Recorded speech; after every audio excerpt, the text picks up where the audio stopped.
Evolution is a really funny thing because usually the things that evolve don't end up killing the other species that they evolved from. If you go back to that old analogy of television being the campfire at night or something that everybody gathers around.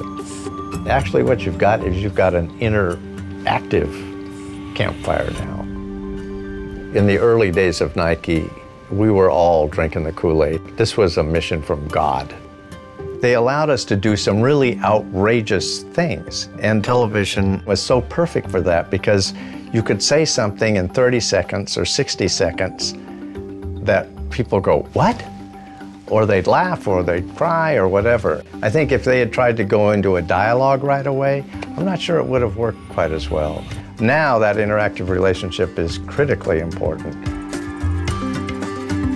People that bemoan the death of the 30-second television commercial probably need to just kind of watch the returns. An interesting thing happened when we picked up Levi's a couple of years ago. Part of the problem was with Levi's was that they had lost their voice. Because we were able to do a couple of really startling television commercials that positioned the heart and soul of this brand again, it started a new conversation. And for us not to have made a big broadcast and just waited for a dialogue to happen, I think we probably wouldn't have been as successful. If you look at the Chrysler spot we did last year, that dramatically helped the positioning of that brand and that company and giving a sense of what they valued and what Detroit stands for. And you couldn't have done that online and got that kind of an audience. What this business is not about selling stuff. This business is about creating strong, provocative relationships between good companies and their customers. Those relationships will feed the business, but you have to feed the relationship first. What you want to do as a client often depends upon getting people's attention. And if you try and walk down the street and talk to people one at a time, that may work, but it might be better as if you could have an audience of an entire city or an entire state or an entire country or the entire world and say something very provocative. Then you can set the stage for a really intimate conversation and an ongoing relationship.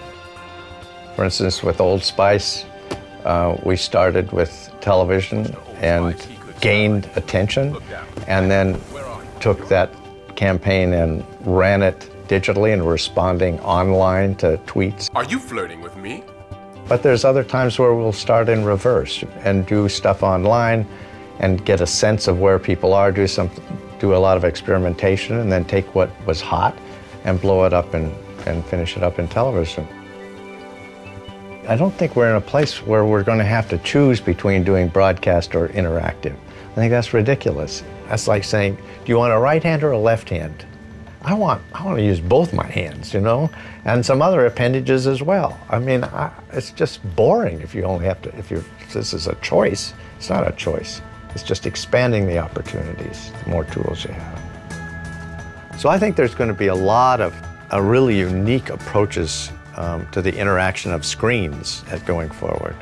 If you were watching the Super Bowl this year, you had the opportunity to watch the polar bears from Coca-Cola watch the game and respond to the game in live time on a separate screen.